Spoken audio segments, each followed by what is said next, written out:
इकरा इस बार सीधे योगी से भिड़ी। उन्नाव केस पीड़िता को खुला समर्थन दिया, ऐसा बयान। दिल्ली तक चढ़ा सियासी तापमान। पहले अखिलेश यादव ने दागा सवाल, फिर इकरा हसन ने खोल दिए पत्ते। जो कुछ कहा योगी भी सुन रहे होंगे। फिर एक बार सपा की शेरनी ने ऐसी दहाड़ लगाई है जिसकी चर्चा सियासी गलियारों में हो रही है, क्योंकि इकरा हसन ने न सिर्फ महिलाओं बेटियों की आवाज को बुलंद किया, बल्कि सीधा सीधा योगी सरकार पर सबसे बड़ा सवाल दाग दिया। पहले अखिलेश यादव ने उन्नाव की पीड़िता की आवाज को बुलंद किया, फिर इकरा हसन ने तो महिलाओं के हक की आवाज को उठाया और बेटियों के सम्मान की बात कही। इसके साथ ही योगी ने सदन में जो महिला सम्मान का वादा किया उस पर भी कटाक्ष किया और सरकार पर सीधे सीधे एक दो नहीं बल्कि कई सारे सवाल दागे, जिनकी चर्चा समाजवादी पार्टी के अंदर भी हो रही है। आखिर ऐसा क्या कह दिया, चलिए जानते हैं। दरअसल समाजवादी पार्टी की तेज तर्रार नेता इकरा हसन इस बार सीधे योगी सरकार से टकराती नजर आई। उन्नाव की पीड़िता का जिक्र करते हुए इकरा हसन ने साफ कहा कि यह मामला सरकार के महिला सम्मान के दावों की असल तस्वीर दिखाता है। उनका कहना था कि जब वोट चाहिए होते हैं तब नारी सुरक्षा की बड़ी बड़ी बातें की जाती हैं, लेकिन जब इंसाफ देने का वक्त आता है तब वही सरकार खामोश नजर आती है।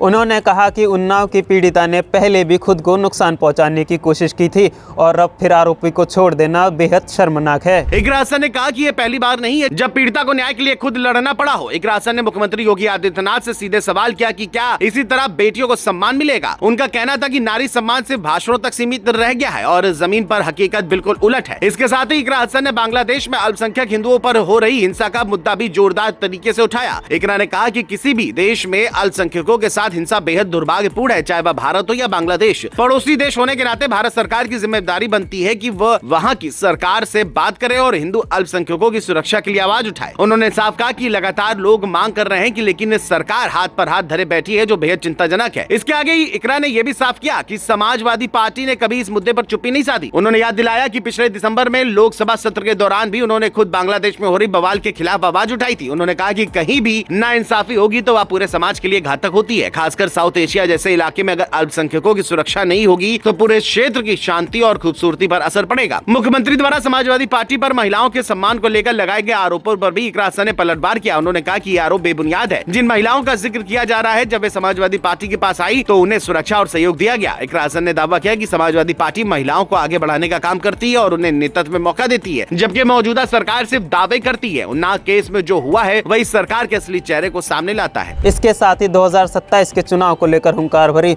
और कहा कि आने वाले चुनावों में पीडीए की ताकत को हल्के में ना लिया जाए।